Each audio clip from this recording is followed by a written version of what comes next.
The battle everyone remembers ended with ether, but the battle most people missed began with a phone call. The call did not go to Jay-Z, it went to Irv Gotti, one of Jay-Z's oldest friends in the music business, one of the men who stood beside Jay during his war with Nas, one of the men who helped Jay create Supa Ugly. On the other end of that call was Steve Stoute, and the message was simple. Nas was interested in Murder Inc.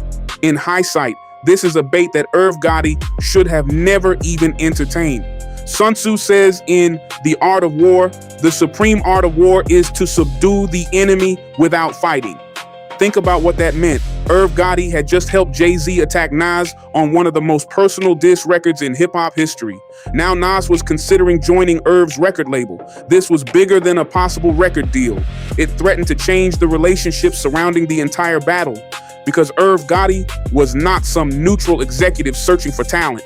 His relationship with Jay-Z went back years, long before Roc-A-Fella became an empire, long before Murder Inc. dominated radio, long before Jay and Nas began fighting over New York.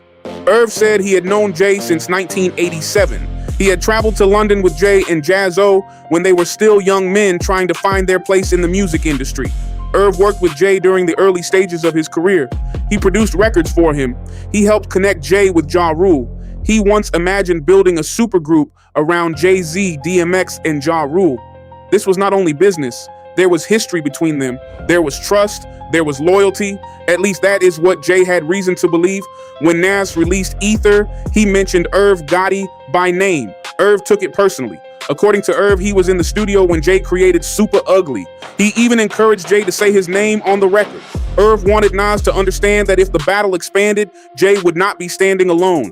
That moment placed Irv inside Jay-Z's camp, not outside watching, not in the middle, trying to remain neutral, inside. He helped Jay answer nays. Then Steve Stoute called.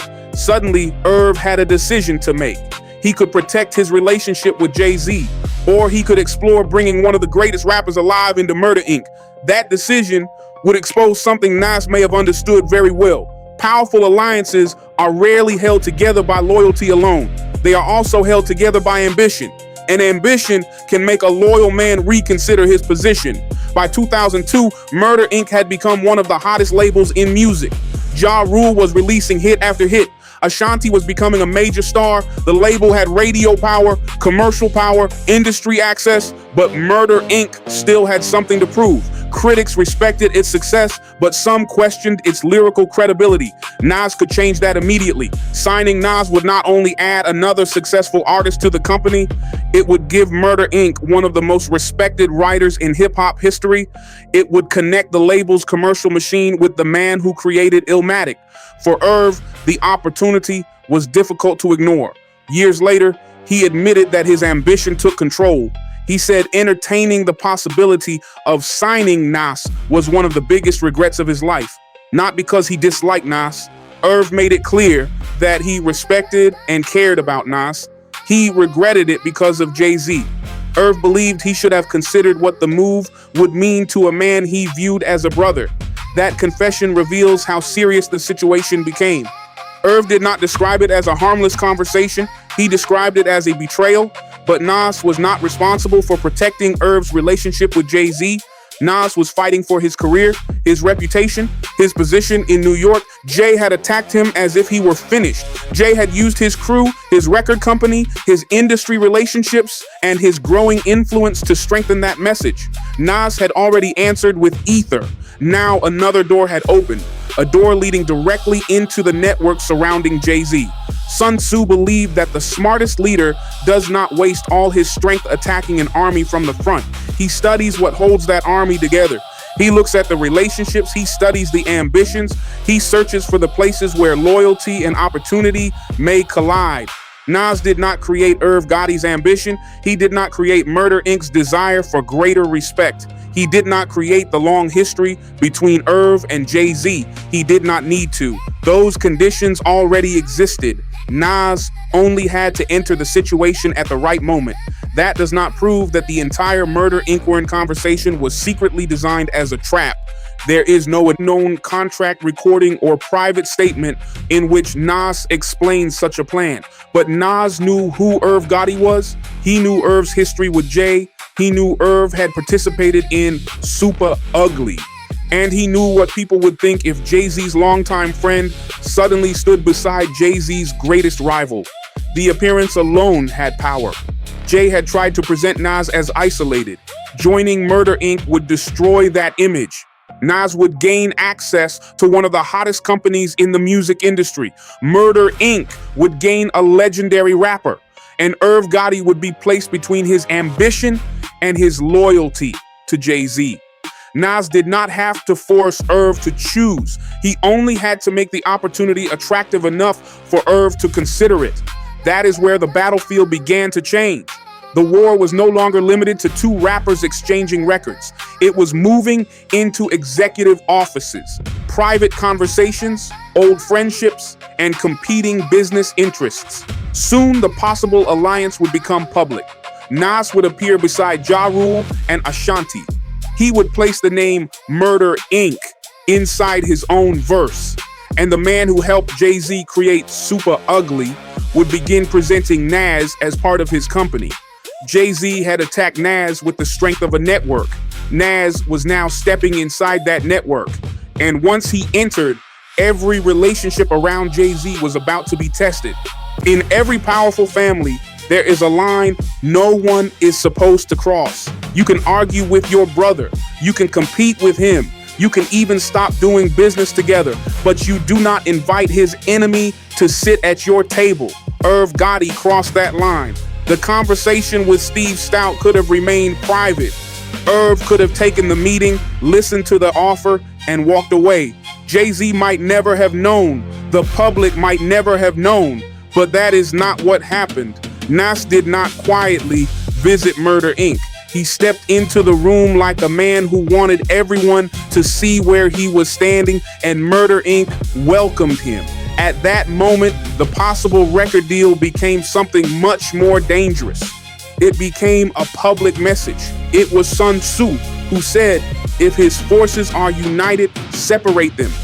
Murder Inc. was not a weak company seeking attention. In 2002, the label was moving like a criminal organization at the height of its power. Ja Rule was one of the biggest rappers in the world. Ashanti had become a major star. Their records dominated the radio. Their voices filled clubs. Their videos stayed on television. Irv Gotti was producing hits, building stars, and moving through the music industry with the confidence of a man who believed his family could not be stopped. Murder Inc.'s biggest records helped define the sound of the early 2000s, with Ja Rule and Ashanti at the center of the label's success. They had money, they had influence, they had momentum. But there was one thing money could not buy: respect from every corner of hip-hop. Murder Inc. had hits, but some people looked at the label as a commercial machine, too polished, too focused on the radio, too dependent on love songs and crossover records. Nas could change that. Nas carried something Murder Inc. needed: history, credibility, the respect of serious rap fans, a connection to the streets of Queensbridge, and the reputation of a writer whose name was already carved into hip-hop history. Adding Nas would not be like signing another artist. It would be like bringing a respected general into a wealthy family. He would give Murder Inc. a new kind of power. Irv understood that. That is why ambition became stronger than loyalty. Nas had already damaged Jay-Z with Ether. Now, the man who helped Jay create Supa Ugly was helping Nas enter a new position. It was a contradiction Irv could not hide. He had gone from helping Jay attack Nas to discussing how Nas could become part of his own company.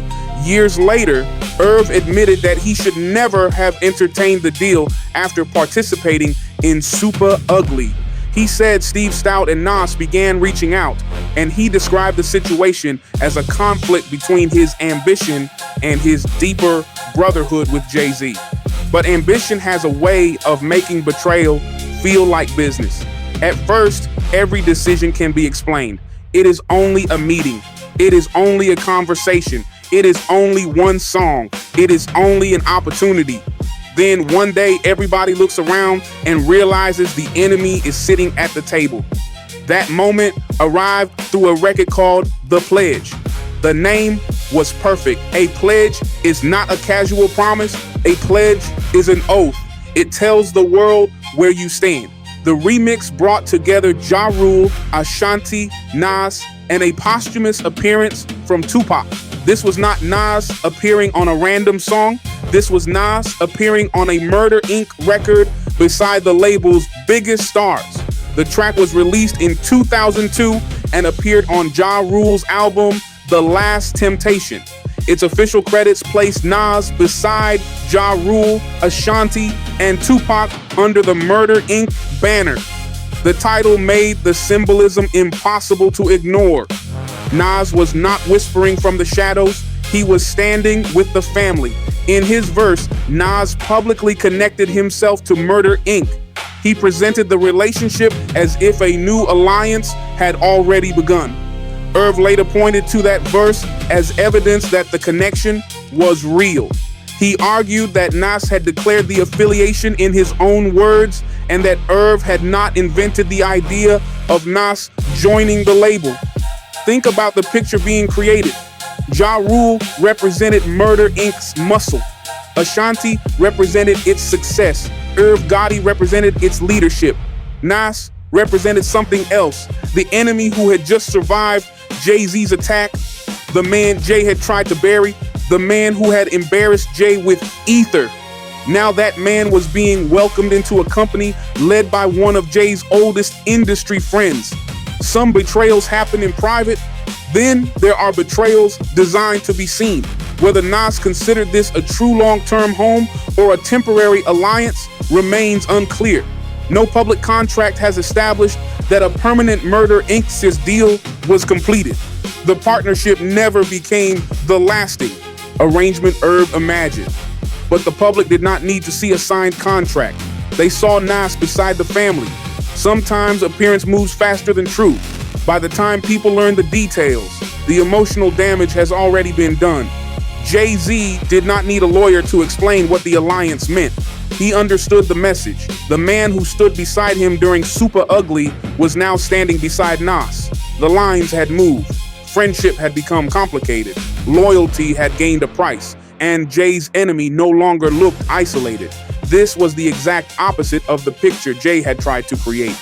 During Takeover, Jay presented Nas as a fading artist with no movement behind him, a man trapped by his past. A former king watches the city move on without him.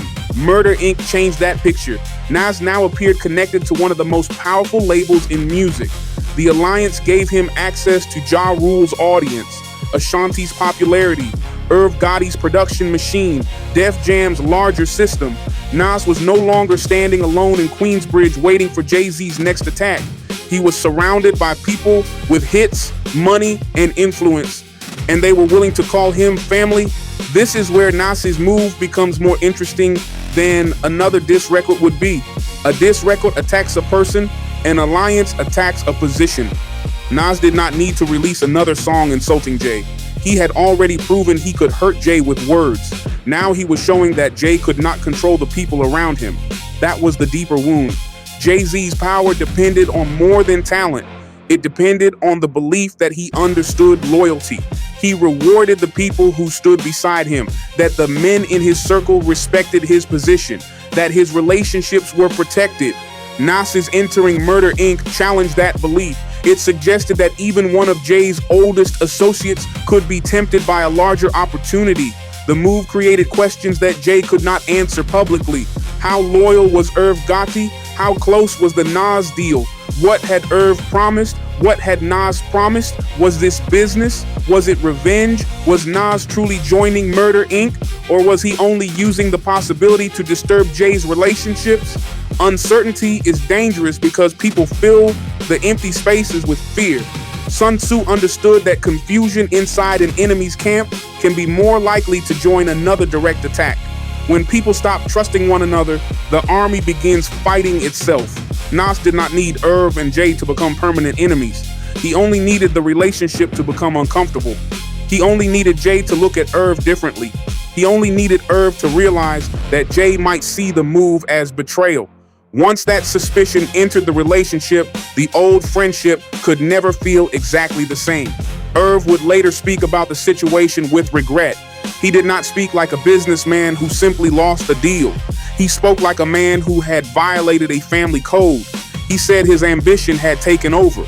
He acknowledged that he should have considered his history with Jay before entertaining Nas. He understood that he had helped make Supa Ugly, then turned around and dealt with the man the record was designed to destroy. That regret tells us something important. The alliance mattered. Even though the deal never went through, the decision left a scar, and Nas walked away with the advantage. He had entered Murder Inc. when the label was at its peak. He had appeared beside its biggest stars. He had changed the image of himself as isolated. He had put Irv's loyalty to the test, and he had forced Jay-Z to watch one of his own friends entertain the enemy. Nas did not have to remain with Murder Inc. forever. The message had already been delivered. The record existed. The images existed. The conversations had happened. The doubt had entered the room. Irv dreamed about the empire he could build with Nas. Nas, Ja Rule, and Ashanti are moving together. A company with commercial power and lyrical respect. A family strong enough to control every side of the music business. But Irv was looking at what he could gain. He was not looking at what the decision could awaken, because Murder Incorporated already had enemies, dangerous enemies, men who did not need an invitation to enter the war. And across New York, one man watched Murder Inc. grow while waiting for the right moment to attack. His name was 50 Cent. Nas had moved toward Irv Gotti. Now Jay-Z had an opportunity to move toward Irv's greatest enemy. The family had welcomed Jay's rival to the table. Jay was about to answer by opening the door for the man who wanted to burn the entire house down. Jay-Z did not answer the Murder Inc. move with another diss record. He did something colder. He stood beside the man Murder Inc. hated most, 50 Cent.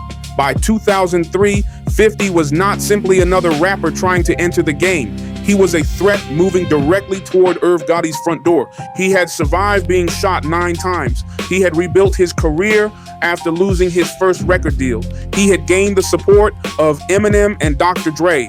Now his debut album was turning him into one of the most powerful new artists in America. But success was only part of what made 50 dangerous. He was already at war with Murder Inc., a personal war, a public war, a war that had grown through street confrontations, diss records, insults, accusations, and years of resentment. 50 did not want a peaceful relationship with Irv Gotti and Ja Rule. He wanted to damage their credibility. He wanted to weaken their business. He wanted the world to believe Murder Inc.'s time was ending. The feud had begun years before Nas approached the label, and it would become one of hip-hop's longest and most bitter rivalries. That made 50 Cent useful. Nas had moved toward one of Jay-Z's longtime friends. Jay could now move toward Irv Gotti's greatest enemy. This is where the story stops looking like a normal rap battle. It begins to look like a war between families. One side invites your enemy to dinner, so you begin doing business with the man who is trying to burn down their house. Nobody has to say the word revenge. The message is already clear. Years later, Irv Gotti said the Nas situation changed his relationship with Jay. According to Irv, Jay made it clear that Irv was dead to him after entertaining the idea of signing Nas. Irv also said that his decision opened the door for Jay to work with 50 Cent, leaving Irv in no position to complain. That was Irv's memory of the fallout, his version of what the decision cost him. Think about the reversal. Irv had helped Jay create Supa Ugly. Then Irv entertained Nas. Nas appeared with Ja Rule and Ashanti. Now Jay began appearing with 50 Cent. Every move created another counter move. Every new alliance pulled another enemy into the room. The battlefield was growing, and Nas was no longer the man standing alone. Murder Inc. had once appeared to strengthen Nas. Now that the same alliance gave Jay a reason to strengthen 50. This is the danger of bringing a new person into a family dispute. You may believe you are gaining one ally, but you could also give your old ally permission to join your enemy. Sun Tzu warned leaders to study alliances before entering a war. An alliance not only gives you strength, it changes how everyone around you behaves. The moment Nas moved toward Murder Inc., Jay no longer had to treat Irv like a protected friend. The rules had changed. Loyalty had already been broken. At least that was how Jay saw it. By early 2003, Jay-Z had already entered a major partnership with Reebok. The company created the S. Carter collection, making Jay one of the first major non-athletes to receive his own signature shoe line. The partnership was not a small endorsement. It represented Jay's transformation from rapper to businessman. His name was no longer selling only albums. It was selling products. It was entering shopping malls. It was appearing in corporate meetings. It was becoming a brand. Then Reebok signed 50 Cent. The company announced a G-Unit footwear collection in June 2003, only months after launching Jay's S. Carter line. Reebok then brought the two rappers into the same larger marketing campaign. To the public, it looked like smart business. Jay-Z was established. 50 Cent was exploding. Both men had powerful brands. Both men represented New York. Both men could help Reebok compete for the attention of young music fans. That explanation is reasonable. But in hip-hop, business decisions can carry multiple meanings. A commercial can sell sneakers. It can also send a warning.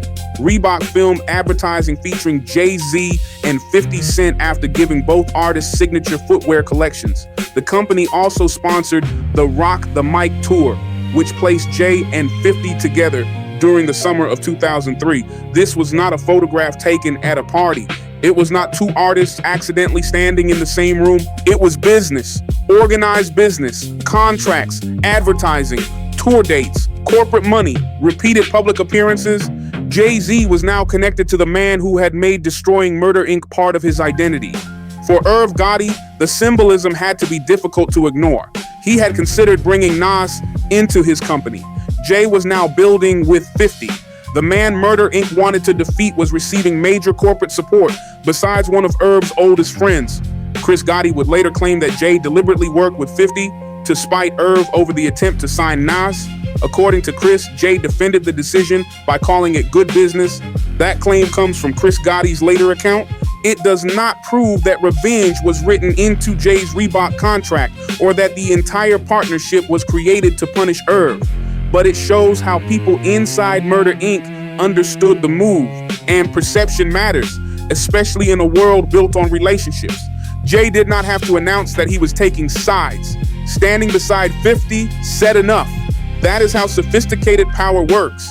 A weak leader screams. A strategic leader changes his position and allows everyone else to understand what it means. Jay had watched Nas enter Murder Inc.'s orbit. Instead of chasing Nas back into the studio, Jay moved toward a more dangerous piece on the board. 50 Cent had the music industry behind him. He had Eminem, he had Dr. Dre, he had Interscope, he had G-Unit, he had an audience fascinated by his survival story. Most importantly, he had the hunger of a man who believed Murder Inc. had tried to keep him from entering the business. Nas could damage Murder Inc. by leaving. 50 could damage Murder Inc. by staying. That was the difference. Nas's connection to Murder Incorporated was uncertain.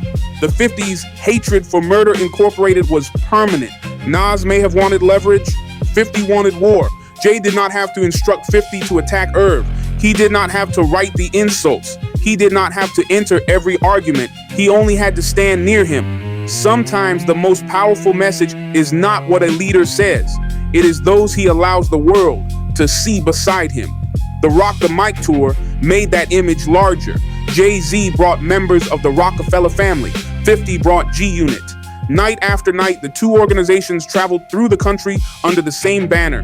Jay had the established empire. 50 had the new army. Together, they represented two different forms of power. Jay represented a position, 50 represented disruption. Jay knew how to move through the corporate world. 50 knew how to create fear in the streets and excitement in the marketplace. Murder Inc. was now trapped between both forces. The label still had successful artists. Ja Rule was still famous. Ashanti was still a star. Irv was still a respected hitmaker, but momentum was beginning to change. The 50's rise gave the public another story to follow. His attacks made Murder Inc. appear defensive. Every response from Ja Rule created another headline. Every argument received 50 more attention. Every attempt to silence him made him look more dangerous. This is how a powerful organization begins losing control of its image. Not always through one devastating attack. Sometimes it happens through 100 small reactions. A joke, a diss record, an interview, a commercial, a tour, a photograph, an old friend standing beside the wrong man. Irv Gotti had once believed he controlled the room. Now the room was getting larger. Nas was on one side, 50 Cent was on another. Jay-Z was moving between music, touring, fashion, and corporate business. Murder Inc. was being pulled into conflicts from every direction, and the person who had helped begin the shift was Nas. Not because Nas created the war between 50 and Murder Inc. He did not. Not because Nas controlled Jay-Z's business decisions. He did not. Nas changed the battlefield by casting doubt on Irv's loyalty. Once that happened, Jay had fewer reasons to protect Irv from the consequences of his own choices. The Nas alliance gave Jay emotional and strategic permission to do business with 50. From Jay's position, the logic could be simple.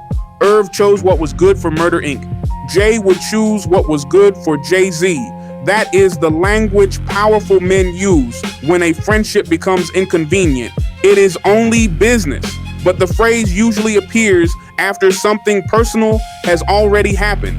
Jay could call the tour business, he could call the sneakers business, he could call the commercial business, and every statement could be true. But business can also become punishment. It can become distant. It can become a way of telling an old friend that the protection is over. Irv wanted Nas because Nas could take Murder Inc. to another level of respect. Instead, Nas's presence may have helped push Jay closer to the man who would become Murder Inc.'s greatest problem. That is the tragedy of ambition. Irv saw the artist he could gain access to. He did not see the ally he could lose. Nas saw an opportunity. Jay saw a betrayal. 50 saw an opening. Three men looked at the same situation and saw three different things. Nas saw leverage. Jay saw disloyalty. 50 saw a wounded organization, and wounded organizations attract hungry enemies. But the most dangerous part of Nas's move was still coming. Because Nas did not remain inside Murder Inc., he did not stay long enough to inherit every enemy standing outside the company. He stepped toward the family when the alliance gave him power. Then, before the full weight of Murder Inc.'s problems could fall on him, Nas began moving away. Irv Gotti was left with a damaged relationship. Jay-Z was left standing beside 50 Cent. Murder Inc. was left fighting for its future, and Nas was preparing to leave the table. The other men were still arguing over loyalty, but Nas had already taken what he needed from the room. The smartest move Nas made may have been the deal he never signed. In movies about powerful families, the danger is not always getting into the organization. The danger is staying too long. Because once you accept a seat at the table, you not only inherit the family's power, you inherit its debts, its enemies, its secrets. In every war that began before you arrived, Nas had stepped close enough to Murder Inc. for the entire industry to notice. He recorded with the family. He stood beside its biggest stars. He allowed the possibility of a new alliance to spread through New York. But when it came time to make the relationship permanent, Nas did not sign the final papers. The alliance that looked like a new empire disappeared almost as quickly as it appeared. By August 2002, Nas had made it clear publicly that he remained with Ill Will and Columbia Records. He was already finishing his next album. Not a Murder Inc. album. Not an album built around Ja Rule and Ashanti. Not the beginning of the giant family Irv Gotti imagined. Nas was making God's Son, his own album, on his own terms. Released through the company he already knew. Sony's official site reported at the time that although rumors connected Nas to Murder Inc., Nas said he still had a good relationship with Columbia and was completing God's Son through Ill Will and Columbia. The album was released in December 2002 under Sony Music Entertainment. This was not simply a business decision. Nas was carrying something heavier than a record label negotiation. His mother had died earlier that year. The battle with Jay-Z had already forced him to defend his career in public. Now death had entered his private life. The man who had just fought to restore his name was grieving the woman who gave him that name. That pain changed the music. God's Son was not built like a celebration inside a powerful new family. It was personal, angry, spiritual, reflective. Nas wrote about loss, survival, fatherhood, violence, faith, And the emotional cost of becoming a man is the people who made you disappear. He had spent months being discussed as if he were a piece on someone else's board. Jay-Z's enemy, Irv Gotti's possible artist, Murder Inc.'s missing piece, the rapper who made Ether. But on God's Son, Nas regained control of his identity. He was not somebody's weapon. He was not somebody's revenge. He was not a prize being passed between powerful executives. He was Nas. That difference matters. Murder Inc. could give Nas a louder machine, but the machine would come with expectations. Irv had a vision for how the family should move. He imagined the artists arriving together, celebrating together, standing in the neighborhood together, presenting one powerful image to the world. Nas was different. He had always been difficult to control. He could enter a room without becoming part of the room. He could accept an opportunity without surrendering his identity. He could stand beside a family without allowing the family to own him. Irv Gotti later admitted that the deal was never finalized. He described the moment he believed he had lost Nas, revealing that the two men did not share a vision for how the proposed Murder Inc. family should present itself. That disagreement may have saved Nas from a much larger problem. Not because Nas knew exactly what was coming. There is no evidence that he predicted Murder Inc.'s future legal troubles. There is no evidence that he knew federal agents were preparing to move against the company. Nas was a rapper making a career decision. He was not reading sealed government documents, but strategy is not always predicting the future. Sometimes strategy is refusing to attach yourself permanently to a situation you do not fully control. On January 3rd, 2003, only weeks after God's Son was released, federal authorities raided Murder Inc.'s Manhattan offices. Agents, cameras, rumors, and questions now surrounded the company that had recently appeared unstoppable. The investigation focused on alleged financial connections between the label's executives and Kenneth Supreme McGriff. Irv and Chris Gotti denied wrongdoing. They would later face federal money laundering charges. In December 2005, both brothers were found not guilty, but an acquittal could not return the years that the investigation consumed. It could not erase the headlines. It could not restore every damaged relationship, and it could not completely rebuild the momentum Murder Inc. had enjoyed before the government entered its offices. This is where the story becomes cold. Nas had received the public benefit of standing beside Murder Inc. For a moment, he no longer appeared isolated. He had shown Jay-Z that one of Jay's longtime allies was willing to entertain him. He had made a record with Ja Rule and Ashanti. He had put Irv Gotti's loyalty to the test. Then Nas returned to Colombia. When the raid came, Nas was not a Murder Inc. artist. When the indictments were issued, Nas was not a Murder Inc. executive. When the label began spending years defending itself, Nas was not trapped inside the company. He had moved close enough to change the picture, but not close enough to be buried inside the frame. That does not prove the entire relationship was a trap. It would be dishonest to pretend we know every private intention Nas carried into those meetings. Maybe Nas seriously considered the deal. Maybe he liked the idea, but disliked Irv's vision. Maybe the relationship gave him temporary leverage. Maybe all of those things were true at the same time. Real strategy rarely looks as clean as it does in books. People make decisions through grief, pride, ambition, fear, and opportunity. Nas did not have to plan every consequence for the move to benefit him. He only had to recognize when it was time to leave. Sun Tzu warned about wars that continue too long. Even the strongest army becomes weaker when the conflict has no clear ending. Money disappears, energy disappears, trust disappears. Eventually, the people fighting forget what victory was supposed to look like. Nas and Jay-Z had reached that point. The battle had already changed both men. Jay-Z had attacked Nas as a declining rapper living off an old reputation. Nas answered and restored his standing. Nas had challenged Jay's image of control. Jay remained one of the most successful artists in music. Neither man disappeared. Neither empire completely collapsed. The war could continue, but the purpose was disappearing. Sun Tzu says in The Art of War, there is no instance of a nation benefiting from prolonged warfare. Then, On October 27, 2005, Jay-Z held a concert called I Declare War. The title promised another public execution. People expected names to be mentioned, enemies are to be embarrassed, old wounds to be reopened in front of thousands of witnesses. Instead, Jay stopped the show. He told the audience that what he was about to do was bigger than war. Then Nas walked onto the stage. The two men embraced. The crowd erupted. Two voices that had spent years trying to destroy each other were now sharing the same microphone. They performed together. The enemy had entered the building, but this time he entered as an equal. Contemporary coverage described Jay and Nas embracing and performing together at the Continental Airlines Arena during the October 27, 2005 I Declare War concert. This was not a weakness, it was a calculation from both men. Jay-Z no longer needed Nas to disappear. Jay was now president of Def Jam. His power had moved beyond proving he was the best rapper in New York. He was running one of the most important labels in hip-hop history. Nas no longer needed to answer every insult. Ether had already done its job. His albums were selling. His name had survived. His position had been restored. Continuing the war would create attention.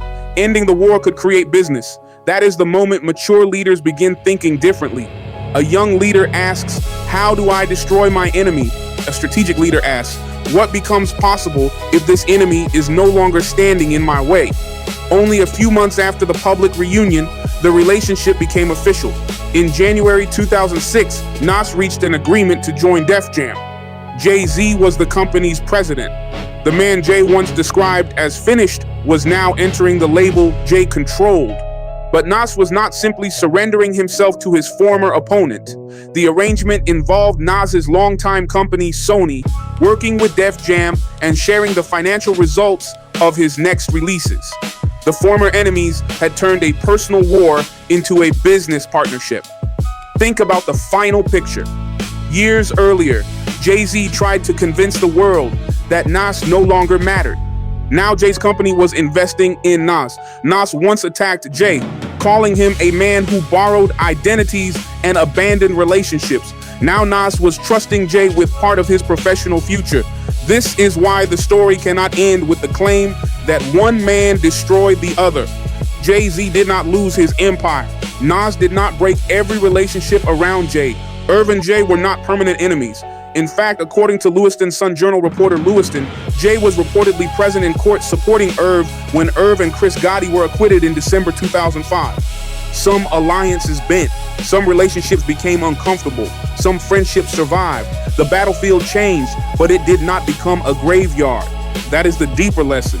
Nas did not win by controlling every person involved. He won by refusing to remain in the position Jay had assigned him. Isolated, finished, desperate, trapped in the past. Nas used ether to restore fear. He used the name Jazzo to disturb Jay's history. He used Steve Stoute to open a door through Irv Gotti. He used the possibility of Murder Inc. to change how the industry viewed his position. Then he walked away before that alliance could control his future. Jay responded by moving beside 50 Cent. Murder Inc. entered one of the hardest periods in its history, and Nas returned to his own music. The greatest move was not joining the strongest family.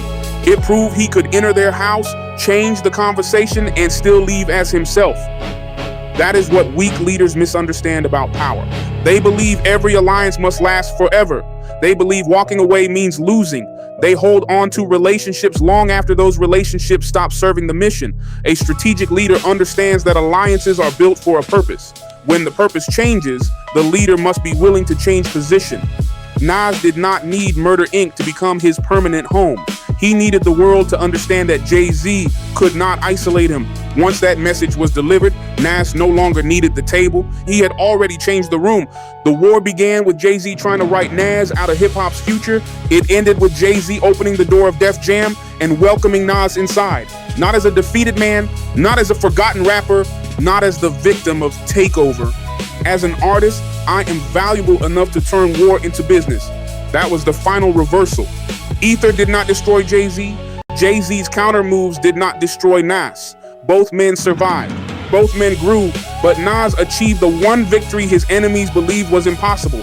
He remained after the insults, after the alliances, after the betrayals. After the industry declared that his moment had passed, Nas remained. And sometimes the greatest victory is not eliminating every enemy standing in front of you. Sometimes victory is surviving long enough for your enemy to realize that standing beside you is more valuable than continuing to fight.